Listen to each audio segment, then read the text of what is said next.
اللہ رب العزت نے ہمیں زندگی کے ہر مرحلے کے بارے میں احکامات سکھائے، آداب سکھائے۔ یہ انسان جب ان آداب اور احکام کے مطابق اپنی زندگی گزارتا ہے تو اللہ رب العزت کہ اس میں خیر عطا فرماتے ہیں، برکت عطا فرماتے ہیں۔ اور جب انسان اللہ کے انہی حکموں کو پامال کرتا ہے یا پس پش ڈال دیتا ہے یا اس سے منہ پھیر لیتا ہے تو ایسی صورت میں وہی سب کچھ ہوتا ہے، وہی نعمتیں ہوتی ہیں، وہی انسان ہوتے ہیں، لیکن اللہ بیچ میں سے خیر و برکت اٹھا لیتا ہے۔ اسی طرح اللہ رب العزت نے ہمیں جو نعمتیں عطا فرمائی، ان نعمتوں میں سے اہم نعمت یہ اللہ جب اپنا وطن دے، اپنا ملک دے، اور وہ بھی ملک جسے بڑی قربانیاں دے کر حاصل کیا، اللہ نے عطا کیا، اور صرف قربانیاں دے کر نہیں، اس میں لوگوں کو یہ نعرہ دے کر تقسیم کروایا، ایک ملک کو اور اپنا ملک الگ کیا کہ لا الہ الا اللہ، کہ اللہ کے سوا کوئی معبود نہیں، محمد رسول اللہ، محمد صلی اللہ علیہ وسلم اللہ کے رسول ہے۔ تو یوں کہا جاتا ہے کہ یہ اسلامی جمہوریہ پاکستان یہ اللہ نے عطا کیا کلمہ طیبہ کے نام پر۔ ان لوگوں نے اللہ سے مانگا، کلمہ طیبہ کے نام پر قربانیاں دی،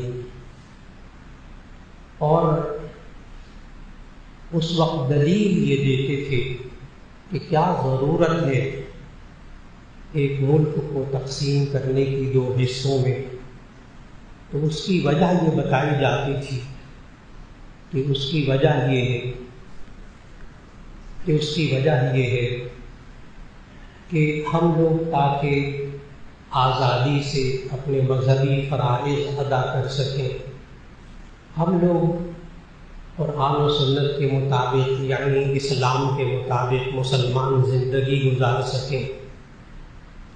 یوں کہا جاتا تھا کہ ہم یہ چاہتے ہیں کہ ہماری اپنی اسلامی ثقافت ہے، اپنا کلچر ہے، ہم اس کلچر کے مطابق زندگی گزارنا چاہتے ہیں۔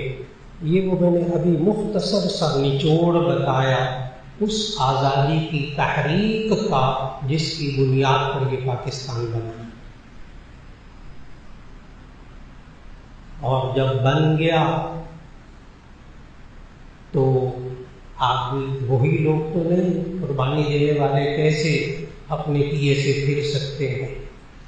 جن کی ماں نے قربانیاں دیں، جن کے بیٹوں نے قربانیاں دیں، جن کی ماں نے، بیویوں نے، بیٹیوں نے اپنی عزتیں ان کے حوالے کی اور اس طرح ان کی عزتیں پامال ہوئیں، تو وہ لوگ تو نہیں پھر سکتے تھے اپنی بات سے۔ لیکن اس کے بعد کی جو نسل آتی ہے وہ کہتی ہے یہ پاکستان اسلام کے نام پر تو نہیں بنا، یہ دین کے نام پر تو نہیں بنا، یہ تو ملک حاصل کیا تھا آزادی کے لیے تاکہ ہمیں اظہار رائے کی بھی آزادی ہو، ہمیں فلاں بھی آزادی ہو، ہمیں فلاں بھی آزادی ہو، ہمیں کوئی پوچھنے والا نہ ہو، ہمارا جسم ہماری مرضی وہ اس ملک میں ہم نافذ کریں گے، ہمارا جسم ہماری مرضی، ہم چاہے اپنے آپ کو لڑکا قرار دیں چاہے لڑکی قرار دیں، ہم چاہے لباس پہنیں چاہے نہ پہنیں، چاہے ہم شادی کریں یا نہ کریں۔ آج اسی ملک کا مقصد یہ بیان کر رہا ہے پڑھا لکھا طبقہ، کوئی کسی پر الزام نہیں، آپ لوگوں کے سامنے کہ وہ آزاد ملک اس لیے بنا۔ آج کل کا جو نوجوان طبقہ اس کے الفاظ میں نے آپ کو سنا ہے جو برملا کہے جا رہے ہیں. اور یہی وجہ ہے کہ شروع میں نے جملہ عرض کیا کہ اللہ نے ہماری ہر مرحلے میں رہنمائی کی ہے، ہر مرحلے میں رہنمائی کی ہے. یہ انسان کو اللہ نعمتیں دیتا ہے، حقیقی دینے والا اللہ. یہ جان بھی اللہ نے دی، یہ جسم بھی اللہ نے دیا، یہ مال بھی اللہ نے دیا. اللہ دے کر پتہ کیا کہتا ہے قرآن مجید میں؟ ان اللہ اشتری من المؤمنین انفسهم واموالهم بان لهم الجنہ. ان اللہ اشتری من المؤمنین، بے شک اللہ نے خرید لیا ہے ایمان والوں سے. ان اللہ اشتری من المؤمنین انفسهم واموالهم، ان کی جانوں کو بھی ان کے مالوں کو بھی خرید لیا ہے. بِأَنَّ لَهُمُ الْجَنَّةَ، اس بات کے بدلے میں کہ ان کو جنت ملے گی.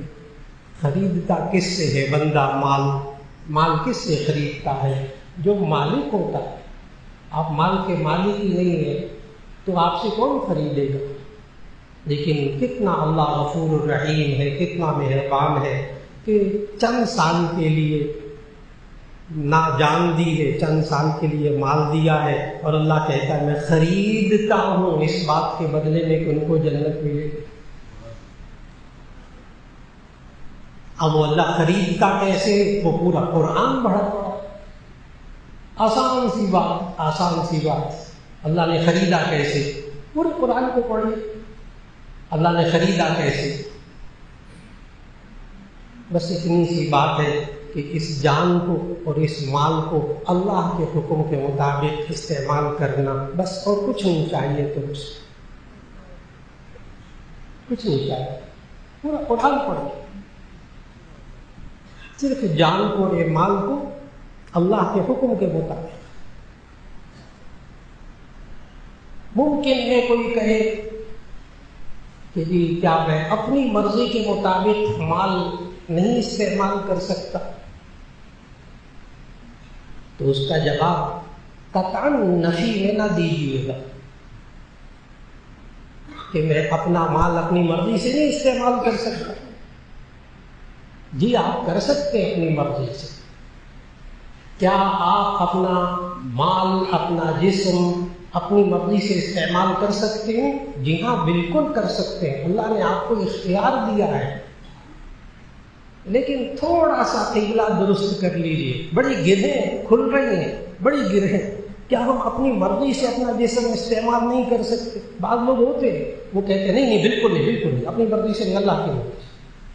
اللہ کے بندو، آپ اپنی مرضی سے جسم استعمال کریں، آپ اپنی مرضی سے مال استعمال کریں، آپ اپنی مرضی سے کھائیں، آپ اپنی مرضی سے پئیں. بات صرف اتنی ہے کہ اپنی مرضی کو اللہ کے حکم کے تابع کریں. بات مکمل ہو گئی. اپنی مرضی کو اللہ کے حکم کے مطابق کر دیں. خواہشات کو کچلنے کا تو کسی آیت میں نہیں کہا گیا. مرضی کو، اپنی مرضی کو ختم کر دو، یہ کون سی آیت ہے؟ اپنی مرضی کو ختم کر دو، اپنی چاہتوں کو ختم کر دو. جی نہیں، حدیث سنانے لگا ہو کہ اپنی مرضی، اپنی چاہت، اپنی خواہش، اس کو اللہ کے حکم کے تابع کر دو، اس دین کے تابع کر دو. بس دین سے پوچھ لو کہ یہ جو میں مرضی اپنی پوری کر رہا ہوں، یہ پوری کرنا درست ہے کہ نہیں ہے. اگر دین کہے درست ہے تو اپنی مرضی پوری کر لے. اس کے لیے حدیث سنانے لگا. نبی صلی اللہ علیہ وسلم نے فرمایا لا يؤمن احدكم حتى يكون هواه تبعا لما جئت به. ترجمہ غور سے سنیے.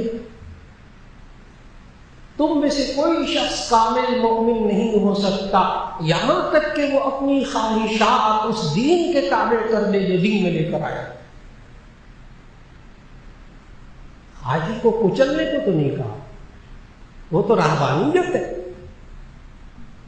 یہ تو نصارہ نے اختیار کی رہبانیت، تو اللہ نے ان کو بڑا برا بھلا کہا، وَرَهْبَانِيَّةً ابْتَدَعُوهَا مَا كَتَبْنَاهَا، یہ رہبانیت ہم نے ان پر نہیں لکھی تھی جو انہوں نے نئی ایجاد کر کے اپنے اوپر طاری کر لی۔ رہبانیت تو اللہ نے نہیں سکھائی۔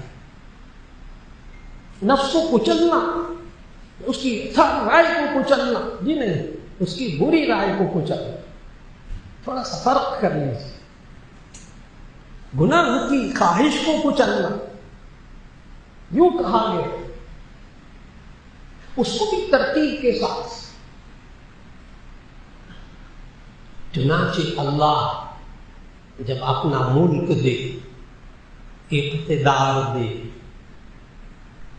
وہ اقتدار آپ کو اپنے گھر میں حاصل ہو جائے، آپ باپ ہیں، آپ دادا ہیں، آپ کی چلتی ہے، آپ کماتے ہیں،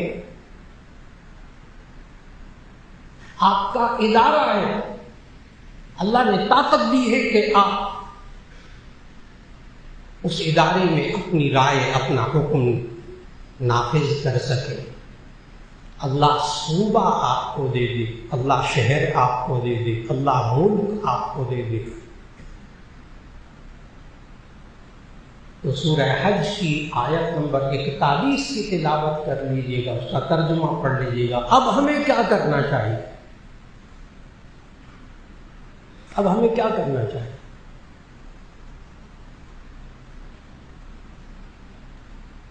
اللہ تعالیٰ نے سورہ حج کی آیت 41 میں فرمایا، بتایا ہمیں کہ اللہ اقتدار دے، اللہ ملک دے، اللہ کہیں آپ کو حاکمیت دے دے، تو سب سے پہلے ذہن میں یہ رکھنا، آیت نمبر 41 سورہ حج کی تلاوت کیجیے گا، ترجمہ پڑھیے گا، الذین ان مکناہم فی الارض، وہ لوگ کہ جب ہم ان کو زمین میں مکان دے، جگہ دے، اقتدار دے، سبھی ترجمے کیے ہمارے اکابر نے، مکناہم، جب ہم ان کو مکان دے، اقتدار دے، ملک دے، تو انہیں کیا کرنا چاہیے؟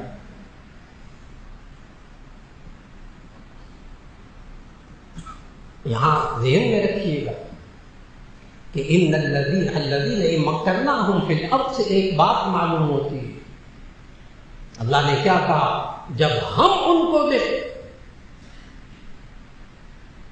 یہ ملک تم نے قربانیاں دے کر نہیں لیا، تم نے قربانیاں دی، اللہ نے دیا۔ قبلہ درست کر لینا چاہیے، ہم نے بڑی قربانیاں دے کر یہ ملک دیا، اللہ نے دیا۔ جب پہلی بات یہ مانے گا کہ اللہ نے دیا، تو پھر وہ اللہ کی بات مانے گا، اور اگر وہ کہے گا نہیں میں نے لیا، میں نے جدوجہد کی، میں نے اس پر قبضہ کیا، تو پھر اللہ بیچ میں رہے گا، اللہ ذہن میں آئے گا ہی۔ یہ ہے وہ بنیادی بات کہ کوئی اسلامی ملک ہو تو اس میں اصل اقتدار، حاکمیت اللہ کی ہوتی ہے۔ انسان اللہ کے احکام کو نافذ کرنے والا خلیفہ ہوتا ہے، چاہے وہ صدر ہو، چاہے وزیر اعظم ہو، چاہے وزیر اعلیٰ ہو، چاہے وہ ادارے کا سربراہ ہو، چاہے وہ ایک مکان کا سربراہ ہو۔ الذین مکناہم فی الارض، جب زمین میں ہم ان کو جگہ دیں تو معلوم ہوا اس کو یہ طے کر لینا چاہیے کہ یہ اللہ نے دی ہے، ہم نے دی۔ اللہ کہتا ہے مکناہم فی الارض، معلوم ہوا اصل مالک اللہ ہے، اصل اقتدار اللہ کا ہے، حاکم اصل اللہ کا۔ یہ انسان اللہ کے احکام کو نافذ کرے گا۔ پھر آگے اللہ نے کہا کہ جب اللہ ملک دے، اقتدار دے، اتنا پیارا وطن دے، تو اقاموا الصلاۃ، الذین مکناہم فی الارض اقاموا الصلاۃ، نمبر 1 وہاں نماز قائم کرے۔ اب یہ جب جملہ کہا جاتا ہے تو بڑے قابل، بڑے ماشاءاللہ پڑھے لکھے لوگ پتہ کیا کہتے ہیں؟ کہتے ہیں یہ تو انسان کی پرائیویسی ہے، پرائیویٹ عبادت ہے، یہ تو نجی زندگی ہے، اس کا ملک سے کیا تعلق ہے، اس کا اقتدار سے کیا تعلق ہے؟ یہ تو ہر شخص کی پرائیویٹ زندگی ہے۔ اور اللہ کیا کہہ رہا ہے؟ اگر وہ لوگ کہ جن کو اللہ زمین میں ملک دے، وطن دے، تو وہ پہلا کام کیا کرے؟ اقاموا الصلاۃ، وہ نماز قائم کرے۔ یہ اسٹیٹ کی ذمہ داری۔ کیوں؟ یہ پرائیویٹ نجی زندگی نہیں، اس کے اثرات کیا ہیں؟ ہر حکمران یہ چاہتا ہے اور ہر وطن میں رہنے والے چاہتے ہیں۔ عجیب بات بتاؤں، کوئی اور نماز پڑھتے ہوں یا نہ پڑھتے ہوں، صرف جمعے کی نماز پڑھتے ہوں نا، وہ بھی یہی چاہتے ہیں جو عرض کرنے لگا۔ ایسے ایسے لبرل کہلانے والے ماں باپ پاکستان میں، ایسے لبرل کہلانے والے ماں باپ جو کہ نہ مسجد میں جاتے ہیں، نہ نماز پڑھتے ہیں، نہ روزہ رکھتے ہیں، نہ کچھ کرتے ہیں مسلمان، ہم مسلمان، کیونکہ مسلمانوں کی قبرستان میں انہوں نے دفن ہونا ہے، مسلمانوں کے ملک میں رہتے ہیں، تو اس لیے نماز روزہ بالکل نہ نماز پڑھتے ہیں، نہ مسجد میں آتے ہیں۔ آپ تو پھر جمعے میں آ گئے، 5 نمازیں پڑھتے ہیں آپ میرا، وہ لوگ جو نماز بھی نہیں پڑھتے، روزہ بھی نہیں رکھتے، قرآن کو بھی ہاتھ نہیں لگاتے، ان لوگوں کی بات کرنے لگا، لیکن اپنے آپ کو مسلمان کہلاتے ہیں۔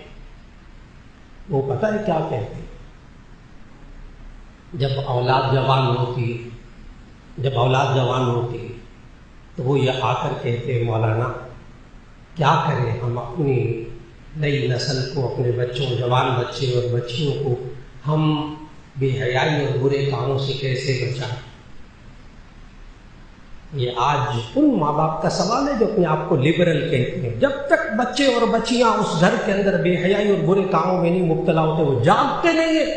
جب ان کے اپنے دامن کو آگ لگنے لگتی ہے پھر جاگتے ہیں۔ یہ کیا ہوا ہے؟ یہ کیا ہوا ہے؟ بڑے بڑے پڑھے لکھے لوگ، قابل لوگ، پیسہ، سب کچھ، جب اپنا دامن جلنے لگتا ہے، یعنی اپنی بیٹیاں، جوان بیٹیاں، اپنے جوان بیٹے جب بے حیائی اور برے کاموں کے اندر پھنس جاتے ہیں بیچارے، پھر وہ کہتے ہیں مولانا ہم اپنے بچوں اور بچیوں کو بے حیائی اور برے کاموں سے کیسے بچائیں؟ اس وقت آپ 21ویں پارے کی پہلی آیت پڑھ لیجیے۔ اس وقت 21ویں پارے کی پہلی آیت پڑھ لیجیے۔ اتل ما اوحی الیک من الکتاب واقم الصلاۃ۔ ذہن میں لائیے گا کہ یہ نماز کی قائم کرنے سے معاشرے کے اندر، گھروں کے اندر، ملک کے اندر کیا تبدیلی آتی ہے۔ اتل ما اوحی الیک من الکتاب واقم الصلاۃ، آپ تلاوت کیجیے اس کتاب کی جو آپ کی طرف نازل کی گئی، واقم الصلاۃ، اور نماز قائم کیجیے۔ ان الصلاۃ تنہی عن الفحشاء والمنکر، بے شک یہ نماز بے حیائیوں اور برے کاموں سے روکتی ہے۔ یہ نماز بے حیائیوں برے کاموں سے روکتی ہے۔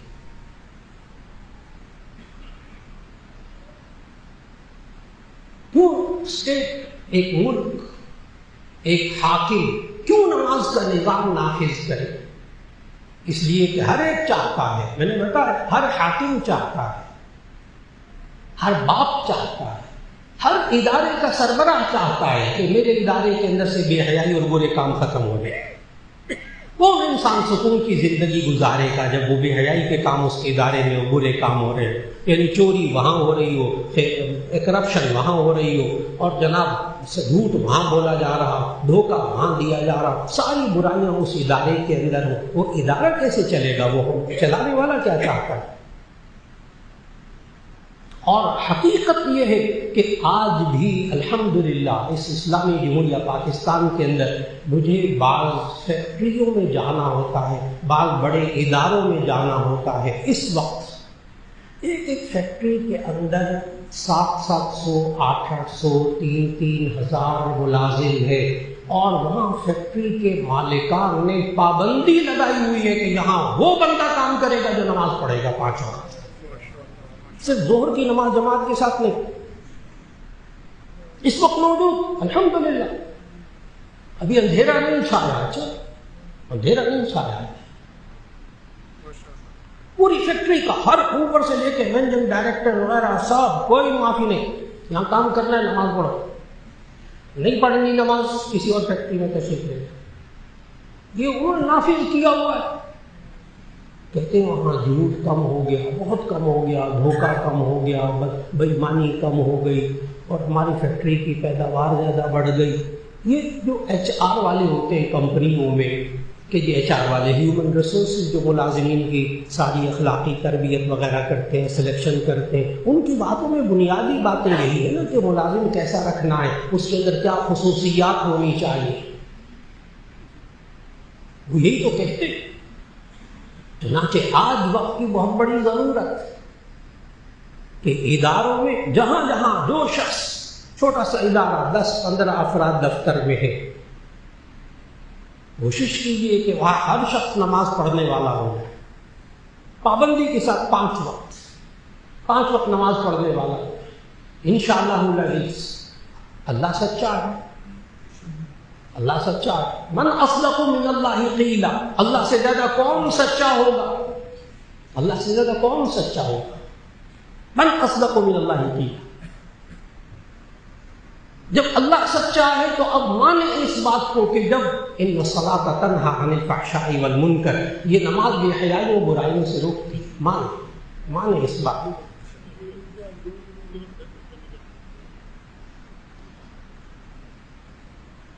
اس بات کو ماننا پڑے گا۔ بعض لوگ ہوتے ہیں وہ کہتے ہیں مولانا ہم نماز پڑھتے ہیں لیکن برائیوں سے بھی نہیں رکتے، بے حیائیوں سے بھی نہیں رکتے۔ کہتے ہیں آپ نے کہا بڑا زور دے کر کے نماز بے حیائیوں برائیوں سے روکتی، وہ الگ بات ہے کہ اس کے جوابات ہیں، جیسی نمازیں ہماری ہونی چاہیے ویسی نمازیں نہیں ہوتی، اگر ویسی نمازیں ہوں تو پھر یہ بے حیائیوں برائیوں سے رک جائے۔ جواب دیا بزرگوں نے، مفسرین نے، محدثین نے جوابات دیے۔ تو جن صاحب نے کہا نا مجھے کہ جی نماز مجھے تو نہیں روکتی بے حیائیوں برائیوں سے، یعنی مطلب یہ میں نماز نہیں پڑھتا ہوں، مجھ سے مجھے برے کام بے حیائی کے کام بھی ہو جاتے ہیں، تو میں ایک دم کانپ گیا اس کے سوال کرنے سے۔ اس لیے کانپا، اس لیے ڈر گیا کہ وہ کہتا ہے نماز مجھے نہیں روکتی بے حیائیوں برائیوں سے، اور اللہ قرآن میں کہتا ہے کہ نماز بے حیائیوں برائیوں سے روکتی ہے، اور من اصدق من اللہ قیلا، اللہ سے زیادہ کون سچا ہو سکتا ہے، اور یہ کہتا ہے مجھے نماز برائیوں سے نہیں روکتی۔ کانپنے کی، ڈرنے کی وجہ سمجھ میں آئی کہ اللہ کہتا ہے روکتی، یہ کہتا ہے نہیں روکتی مجھے۔ فوراً ان صاحب سے پوچھا آپ نے آج جمعے کی نماز، ابھی میں جمعے کے بعد سوال کیا، میں نے کہا آپ نے آج جمعے کی نماز پڑھی ہے یہاں؟ کہنے کہ جی آپ کے پیچھے جمعے کی نماز پڑھی ہے۔ میں نے کہا بہت اچھا، پھر جمعے کی نماز میرے پیچھے پڑھتے ہوئے آج یہاں جمعے کی نماز، کہتے میں نے آپ پڑھی آج آپ کے پیچھے۔ میں نے کہا اچھا، تو جمعے کی نماز پڑھنے کے دوران آپ نے کون سے بے حیائی اور برے کام کیے؟ میں نے کہا توبہ کوئی نہ، میں جمعہ پڑھتے ہوئے کوئی برائی بے حیائی کا کام نہیں کیا۔ میں نے کہا اتنی دیر تو نماز نے روک لیا نا، مان لو اتنی دیر تو روکا۔ اور اصل میں یہ میرا جواب نہیں تھا، یہ علامہ جلال الدین سیوطی نے جلالین میں یہ جواب لکھا ہے، جہاں وہی 21ویں پارے کی پہلی آیت اتل ما اوحی الیک من الکتاب واقم الصلاۃ ان الصلاۃ تنہی عن الفحشاء والمنکر، تو آگے صاحب جلالین لکھتے ہیں ای فی حالت الصلاۃ، یہ نماز بے حیائیوں برائیوں سے روکتی ہے، ای فی حالت الصلاۃ، یعنی نماز کی حالت میں جتنی دیر یہ نماز پڑھتا ہے اتنی دیر تو بے حیائیوں برائیوں سے روکتا ہے، لیکن یاد رکھ لیجیے گا یہ تو یقینی ہے کہ نماز بے حیائیوں برائیوں سے روکتی ہے۔ تو معلوم ہوا کہ اللہ وطن دے، ملک دے، تو اس میں پہلا نظام جو اللہ نے سکھایا قرآن مجید میں، الذین ان مکناہم فی الارض اقاموا الصلاۃ، اور یہ میں پھر بار بار عرض کروں گا کہ ان مکناہم کو ذہن میں رکھیے گا۔ اگر اللہ ان مکناہم فی الارض، وہ لوگ کہ جن کو اللہ زمین میں مکان دے، جگہ دے، اقتدار دے، آپ اگر کسی دفتر کے سربراہ ہیں، کسی ادارے کے سربراہ ہیں، تو آپ بھی اس آیت پر عمل کریں گے تو اس ادارے کے اندر سے اللہ بے حیائی اور برائی کے کاموں کو ختم کرے گا۔ نظام نافذ کر کے دیکھ لیں۔ نمبر 1 اقام الصلاۃ، نمبر 2 آتوا الزکاۃ، وہ زکوٰۃ ادا کرے، زکوٰۃ کا نظام نافذ کرے۔ آج اسلامی جمہوریہ پاکستان کے اندر زکوٰۃ وصول کرنے کا نظام بہت عمدہ، جو باتیں اچھی ان کا بھی ذکر، زکوٰۃ کا پورا نظام۔ یکم رمضان کو ایک مقدار طے ہو جاتی ہے، پھر اس کے بعد یکم رمضان کو زکوٰۃ کاٹ دی جاتی ہے۔ تمام ہمارے مفتیان کرام فرماتے ہیں زکوٰۃ ادا ہو گئی، لیکن اس میں کچھ شرعی طور پر خامیاں ہیں، اس کو دور کرنے میں علماء لگے ہوئے ہیں۔ ایک تو یہ کہ وہ یہ نہیں دیکھتے کہ یہ سارا سال صاحب نصاب رہا یا نہیں رہا، ابھی ہفتہ پہلے اکاؤنٹ میں تنخواہ آئی ہے تو اس کی بھی زکوٰۃ کاٹ لیتے ہیں۔ ابھی نظام میں بہتری کی ضرورت ہے۔ وہ یہ نہیں دیکھتے کہ یہ اس زکوٰۃ کا یہ صاحب نصاب بھی ہے کہ نہیں ہے، بس اس دن نصاب پورا ہے تو زکوٰۃ کاٹ لیتے ہیں۔ وہ حولان حول یعنی سال گزرنا اس کو نہیں دیکھتے۔ ابھی اللہ کرے آئندہ اس میں بھی بہتری آ جائے گی، تو زکوٰۃ کا نظام نافذ کرنا بھی بہت اچھا ہے۔ لیکن جب زکوٰۃ کا نظام نافذ ہو گیا تو پھر ایسی صورت میں یکم رمضان سے ذرا ایک آدھ ہفتہ پہلے بینک والوں سے مل کر ساری رقم نکلوانا اور 4-5 رمضان کو دوبارہ داخل کر دینا تاکہ زکوٰۃ سے بچ جائے، تاکہ زکوٰۃ سے بچ جائے۔ اس کا مطلب یہ ہوا، ہاں وہ الگ بات ہے کہ آپ چاہتے ہیں کہ جی ہم خود زکوٰۃ ادا کر لیں، بالکل ٹھیک، بالکل ٹھیک، بالکل ٹھیک۔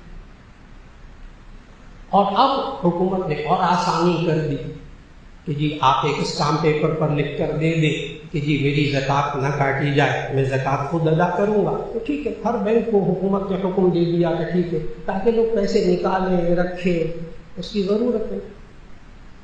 ہر بینک کو اس کا حکم دے دیا۔ یہ میں بتا رہا ہوں آتوا الزکاۃ کا نظام نافذ ہو گیا، لیکن زکوٰۃ سے بندہ بچنے کی کوشش نہیں کرے، زکوٰۃ ادا کرنے کی فکر کرے۔ یہ وہ زکوٰۃ کا نظام ہے۔ اس سے ہوتا کیا ہے؟ اس سے ہوتا کیا ہے کہ وہ زکوٰۃ کا نظام جو نبی صلی اللہ علیہ وسلم نے نافذ کیا، حضرت ابو بکر صدیق رضی اللہ تعالیٰ عنہ خلیفہ اول بنے تو لوگوں نے کہنا شروع کر دیا ہم تو محمد صلی اللہ علیہ وسلم کو زکوٰۃ دیتے تھے، آپ کو نہیں دیں گے، آپ کو نہیں دیں گے۔ حضرت ابو بکر صدیق رضی اللہ تعالیٰ عنہ نے فرمایا، مشہور ہے ان کا فرمان، ان کا اعلان، جو شخص اونٹ باندھنے کی ایک رسی بھی زکوٰۃ میں سے نہیں ادا کرے گا، میں اس کے خلاف اعلان جنگ کرتا۔ اور منکرین زکوٰۃ کے خلاف جنگ کی انہوں نے۔ سوچیں وہ لوگ بیٹھ کر جو کہتے ہیں کہ یہ نماز پڑھنا، زکوٰۃ دینا، یہ زکوٰۃ دینا بھی تو انفرادی عمل ہے، یہ اسٹیٹ میں کیوں لے کر آتے؟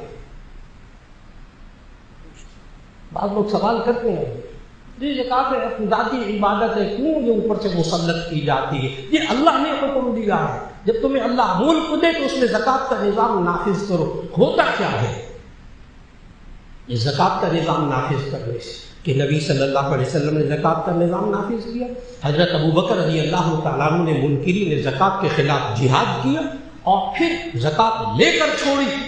حضرت ابو بکر صدیق رضی اللہ تعالیٰ عنہ کی دور کی محنت، نبی صلی اللہ علیہ وسلم کے دور کی محنت، اب آتے ہیں حضرت عمر رضی اللہ تعالیٰ عنہ اور دور فاروقی آتا ہے، اور کئی لاکھ مربع میل، 20 لاکھ مربع میل پہ حکومت کر رہے ہیں حضرت عمر فاروق رضی اللہ تعالیٰ عنہ۔ اور چند سال کے بعد اسلامی تاریخ گواہ ہے، اسلامی تاریخ گواہ ہے کہ حضرت عمر فاروق رضی اللہ تعالیٰ عنہ جس ملک کے اوپر حکمرانی کرتے تھے وہاں کوئی زکوٰۃ لینے والا کوئی نہیں رہا تھا۔ یہ جو میں نے کہا نا زکوٰۃ لینے والا کوئی نہیں رہا، یہ کسی کو بھی سمجھ میں نہیں آیا سوائے علماء کے، یہ ابھی سمجھ میں نہیں آیا، ابھی میں بات کو کھولنے لگا۔ کیونکہ ہمارے عوام کیا ہوتے ہیں؟ روٹی کپڑا مکان، بس غربت ختم ہو گئی. ہمارے یہاں یہ مشہور ہے، روٹی کپڑا مکان، غربت ختم ہو گئی. وہ لائنوں میں لگ کر آٹا لے، شریف گھرانوں کی عورتیں سمجھتے ہیں غربت ختم ہو گئی. لائنوں میں لگ کر پیسے لے، لوگ سمجھتے ہیں غربت ختم ہو گئی. نہیں، دور فاروقی میں جو زکوٰۃ لینے والا کوئی نہیں رہا، اس کو تھوڑا سا سمجھیے گا. ذرا کھولنے لگا ہوں اس بات کو کہ زکوٰۃ لینے والا کوئی نہیں رہا، یعنی مستحق کوئی نہیں تھا زکوٰۃ کا. باہر ملکوں میں زکوٰۃ مسلمانوں میں بھیجنا پڑتی تھی، اس لیے کہ غور سے سنیے گا جامع ترمذی کی حدیث کہ نبی صلی اللہ علیہ وسلم نے فرمایا کہ زکوٰۃ کا نصاب 200 درہم ہے. 200 درہم، 200 درہم میں ایک درہم ہوتا ہے 3 گرام 62 ملی گرام کا. 200 درہم بنتے ہیں 52.5 تولہ چاندی، گرام بنتے ہیں 612 گرام چاندی. بڑے غور سے سننا، میں دور فاروقی کو کھولنے لگا ہوں. 612 گرام چاندی جس کی قیمت آج کل ہے تقریباً 1,90,000 روپے. 1,90,000 روپے. رمضان میں گزشتہ 1,80,000 روپے تھے. یعنی جس بندے کے پاس 1,90,000 یعنی 2 لاکھ روپے کے قریب روپیہ سارا سال پڑا رہا ہو، وہ کہیں جا کر صاحب نصاب ہوتا ہے. یہ نہیں کہ وہاں مانگنے والے ختم ہو گئے تھے، سب کو روٹی 2 وقت مل گئی تھی. نہیں، ہر ایک کے پاس نصاب موجود تھا زکوٰۃ کا دور فاروقی میں، جس کی وجہ سے زکوٰۃ لینے والا کوئی نہیں رہا. روٹی کپڑا مکان صرف نہیں، ہو سکتا ہے ایک کے پاس مکان بھی ہو، روٹی بھی ہو، کھانا بھی ہو، سواری بھی ہو، زکوٰۃ کا مستحق ہو کہ اس کے پاس زکوٰۃ کے نصاب کے برابر مال نہ. صرف غربت ختم نہیں کی تھی وہ.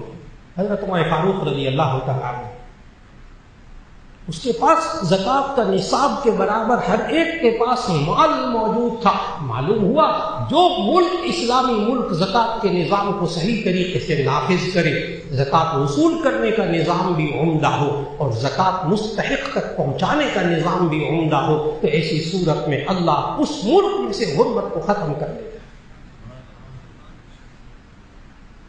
آج بھی موجود، آج بھی جس نے اپنے خاندان پر محنت کی، الحمدللہ ایسے خاندانوں سے واقف ہوں. الحمدللہ ہمارے بزرگ واقف ہیں، ایسے خاندانوں کو جانتے کہ جنہوں نے اپنی زکوٰۃ اپنے خاندان والوں پہ سب سے زیادہ خرچ کی اور کہا کہ سب سے زیادہ رشتہ دار مستحق ہوتے ہیں زکوٰۃ کے کہ 2 ثواب ملتے ہیں. انہوں نے اس پر عمل کیا. آج ان خاندانوں کا دعویٰ ہے کہ ہمارے خاندان میں کوئی ایک بھی زکوٰۃ لینے والا نہیں رہا.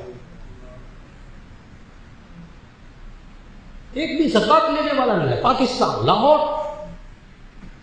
پورے بڑے بڑے خاندان. کیوں؟ انہوں نے زکوٰۃ کا کہتے ہیں صرف زکوٰۃ، ہم نے کچھ نہیں، صرف زکوٰۃ. آج ہمارے خاندان میں زکوٰۃ کا مستحق نہیں رہا. کہتے آج بھی ہمارے خاندان میں اللہ نے زکوٰۃ کی برکتیں دکھائی ہیں، اب ہمیں خاندان سے باہر زکوٰۃ دینا پڑتی ہے. باتوں کو بڑے غور سے سمجھنا ہوگا. یہ زکوٰۃ کا نظام یہ غربت کا خاتمہ کیسے کرتا ہے، ایک ملک کی معاشی حالت کو کیسے بہتر بناتا ہے. 2 باتیں ہو گئی، 2 کام کرنے جب اللہ وطن دے. ہماری بھی ذمہ داری، صرف حکمرانوں کی نہیں، ہماری ذمہ داری. ہم بھی جہاں جہاں ہیں نظام زکوٰۃ کا نظام نافذ کریں. نمبر 3 الذین ان مکناہم فی الارض، سورہ حج کی آیت نمبر 41. الذین ان مکناہم فی الارض اقاموا الصلاۃ وآتوا الزکاۃ. نمبر 3 وامروا بالمعروف ونہوا عن المنکر. نمبر 4 ونہوا عن المنکر، اچھی باتوں کا حکم دے، بری باتوں سے روکے. صرف حکمران نہیں، ہر فرد اپنے گھر کے اندر یہ نظام نافذ کر دے. امروا بالمعروف ونہوا عن المنکر. نیکی کا حکم دیجیے، برائی سے روکیے۔ اور پتہ کیا کہتے ہیں آگے سے؟ کہتے ہیں ہماری سنتا ہی کوئی نہیں، ہماری سنتا ہی کوئی نہیں، عمل ہی کوئی نہیں کرتا، تھک گئے ہم کہتے کہتے۔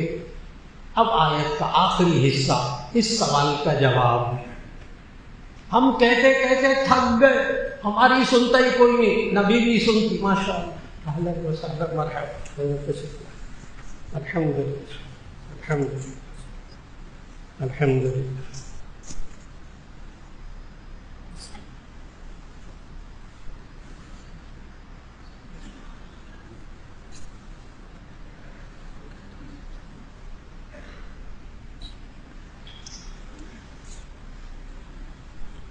الحمدللہ۔ تو عرض کر رہا تھا کہ اللہ رب العزت نے جب انسان کو وطن ملے، انسان کو اقتدار ملے، تو اس انسان کو چند کام کرنے ہوں گے، اور اس سے دو کام آخری بتانے لگا تھا، امر بالمعروف نہی عن المنکر۔ آپ نیکی کا حکم دیجئے، برائی سے روکیے، وہ روکیں یا نہ روکیں یہ ہماری ذمہ داری نہیں۔ بڑی توجہ سے، یہ وہ بات ہے جس کی وجہ سے آج لوگ امر بالمعروف نہی عن المنکر سے پیچھے ہٹ گئے۔ ہماری کوئی سنتا نہیں، ہماری کوئی مانتا نہیں۔ ہمارے گھر میں، ہمارے ادارے میں کھلا میں نے بہت کہا، بس اب سنتے ہی نہیں، مانتے نہیں، میں نے چھوڑ دی۔ نہیں جناب، یہی غلطی ہے۔ کیوں؟ اللہ نے آخر میں کیا فرمایا؟ اسی آیت کے آخر میں وَلِلَّهِ عَاقِبَةُ الْأُمُورِ۔ اب اس سوال کا جواب ملنے لگا ہے، وَلِلَّهِ عَاقِبَةُ الْأُمُورِ، اور کاموں کا انجام وہ اللہ کے ذمے ہے۔ یہ آپ نے اپنے ذمے کیوں لے لیا ہے؟ یہ منوانا آپ نے اپنے ذمے کیوں لے لیا؟ یہ منوانا تو نبی صلی اللہ علیہ وسلم کی ذمہ داری نہیں تھی۔ یا ایھا الرسول بلغ ما انزل الیک من ربک فإن لم تفعل فما بلغت رسالتہ۔ اور جب نبی صلی اللہ علیہ وسلم کہتے رہے وہ کفار ایمان نہیں لاتے تھے، عمل نہیں کرتے تھے وہ کفار، تو سورہ شعراء کی آیت 3 میں اللہ نے کہا لعلک باخع نفسک الا یکونوا مؤمنین، کیا آپ اس وجہ سے کہ یہ ایمان نہیں لائیں گے اپنے آپ کو اتنی مشقت میں، اتنی تکلیف میں، اتنی مصیبت میں آپ ڈال رہے ہیں کہ یہ مانتے کیوں نہیں؟ اللہ نے سمجھایا منوانا آپ کے ذمہ تو نہیں ہے، یا آپ منوانے کی پوزیشن میں کیوں آ رہے ہیں؟ آپ کے ذمہ تو امر بالمعروف نہی عن المنکر تھا۔ جب آپ نے کر دیا، نیکی کا حکم دے دیا، برائی سے روکنے کا کہہ دیا، برائی کے برا ہونے کو ذکر کر دیا، اگلا مانے یا نہ مانے یہ ہمارے ذمہ نہیں ہے، سوائے ان بچیوں کے جو نابالغ ہے اور ہماری ذمہ داری میں ہے، وہاں حدیث الگ ہے۔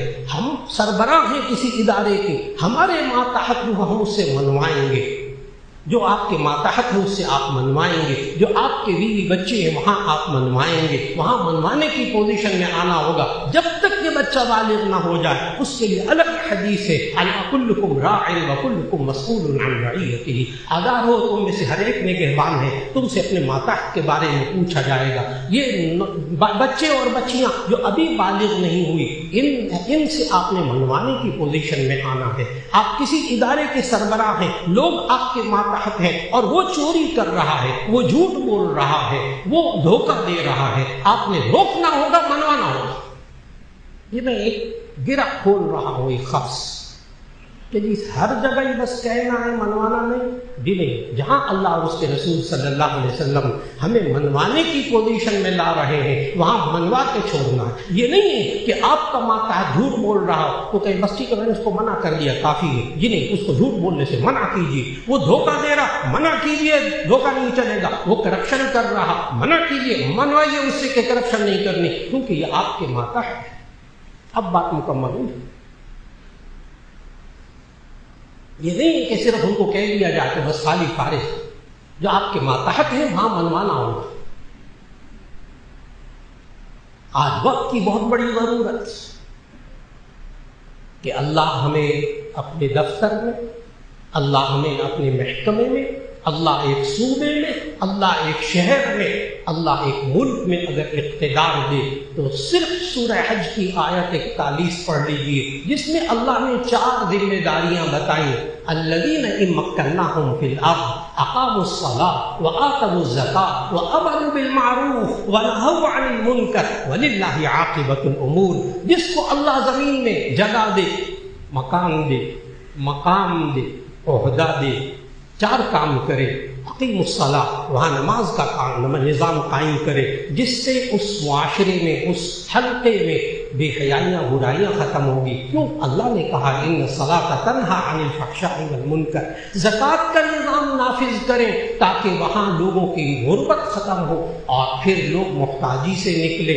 امر بالمعروف کرے، نیکی کا حکم دیتا رہے، اور نہی عن المنکر، اور بری باتوں سے روکتا رہے۔ یہ 4 کام ہر بندہ اگر اپنے محکمے میں کرنا شروع کر دے، ہر بندہ اپنے ادارے میں کرنا شروع کر دے، ہر بندہ اپنے گھر کے اندر شروع کر دے، اللہ اسلامی جمہوریہ پاکستان کے مقصد کو پورا کر دے گا۔ جس مقصد کے لیے یہ پیارا ملک اللہ نے عطا فرمایا، بے شمار قربانیوں کے بدلے میں اللہ اس ملک کو سلامت رکھے، اللہ اس کو طاقت عطا فرمائے، معاشی طور پر بھی، دفاعی طور پر بھی، عبادات کے اعتبار سے بھی، ایمانی قوت کے اعتبار سے بھی دعا فرما لیجیے گا۔ الحمدللہ رب العالمین۔ اللہم صلی علی سیدنا و مولانا محمد وعلی آل سیدنا و مولانا محمد وبارک وسلم۔ ربنا آتنا فی الدنیا حسنۃ وفی الآخرۃ حسنۃ وقنا عذاب النار۔ یا اللہ ہمارے گناہوں کو معاف فرما، ہماری لغزشوں کوتاہیوں کو معاف فرما۔ یا اللہ یہ پاکستان بنے ہوئے 78 سال ہو گئے، اے اللہ ہم سے بڑی کوتاہیاں ہو گئی۔ جس کلمہ طیبہ کے نام پر یا اللہ ملک بنا، یا اللہ یہ تو نے ملک ہمیں عطا فرمایا، یہاں مذہبی آزادی عطا فرمائی، ہمیں رہنا سہنا عطا فرمایا۔ کیا حال ہے ہندوستان میں ان مسلمانوں کا جو بیچارے اذان بھی نہیں دے سکتے، جو بیچارے دین پر عمل بھی نہیں کر سکتے، جو جانوروں کی قربانی بھی نہیں کر سکتے، جو اپنے لباس کو بھی وہاں نہیں پہن سکتے، جس کے لیے وہاں سرکاری حکومت کے اندر ملازمت کا سوال ہی پیدا نہیں ہوتا مسلمان کے لیے۔ اے اللہ تو نے جو یہاں سب کچھ عطا فرمایا، اے اللہ اب اس کی قدر کرنے کی توفیق عطا فرما، اس کا شکر ادا کرنے کی توفیق عطا فرما۔ یا اللہ تو نے ہمیں بہت کچھ دیا، یہاں پانی بھی تو نے دیا، یہاں گندم بھی تو نے وافر دی، یہاں چینی بھی، گنا بھی تو نے وافر دیا۔ اے اللہ ہم سے ناشکری ہو گئی، ہم نے قدر نہیں کی، یا اللہ تو نے اس میں سے برکت اٹھا لی۔ پانی کی قلت پیدا ہو گئی، کھانے کی قلت پیدا ہو گئی، گندم کی قلت پیدا ہو گئی، چینی کی قلت پیدا ہو گئی۔ یا اللہ تو نے گیس کی کتنی مفت کی نعمت عطا فرمائی تھی، اب تو ناشتہ بنانے کے لیے بھی گیس تو نے اٹھا لی۔ اے اللہ ہمیں معاف فرما دے، اے اللہ ہمیں معاف فرما دے۔ اور یا اللہ جو لوگ یہ کہتے ہیں کہ یہ ملک پاکستان یہ اسلام کے نام پر نہیں بنا تھا، یہ تو آزادی کے نام پہ بنا تھا، اے اللہ ان کو ہدایت عطا فرما۔ یا اللہ اس ملک کے قوانین جتنے اسلامی ہیں یا اللہ ان کو نافذ کرنے کی توفیق عطا فرما، اور جتنے اصول اس ملک کے اندر یا اللہ غیر اسلامی ہیں ان کو ختم کرنے کی توفیق عطا فرما۔ اور یا اللہ خصوصاً اس ملک سے سودی نظام کا خاتمہ فرما دے، یا اللہ بے حیائی کی جتنی چیزیں اس ملک سے ختم فرما دے۔ یا اللہ جو برائیاں اس ملک کے اندر ہیں، ملک کے اندر جو افراد کے اندر ہیں، اے اللہ ان برائیوں کو ختم فرما دے، اصلاح کروانے کی توفیق عطا فرما دے۔ یا اللہ ہم سب کی دعاؤں کو قبول فرما لے، خصوصاً حضرت مولانا فضل الرحیم صاحب آج میں بھی پھر تشریف لائے، اللہ حضرت کو کامل صحت عطا فرما دے، تمام بیماروں کو شفا عطا فرما دے، ہر ایک کی روزی میں اللہ برکت عطا فرما دے، ہر ایک کے کاروبار میں اللہ برکت عطا فرما دے۔ وصلی اللہ تعالی علی خیر خلقہ محمد وآلہ واصحابہ اجمعین برحمتک یا ارحم الراحمین۔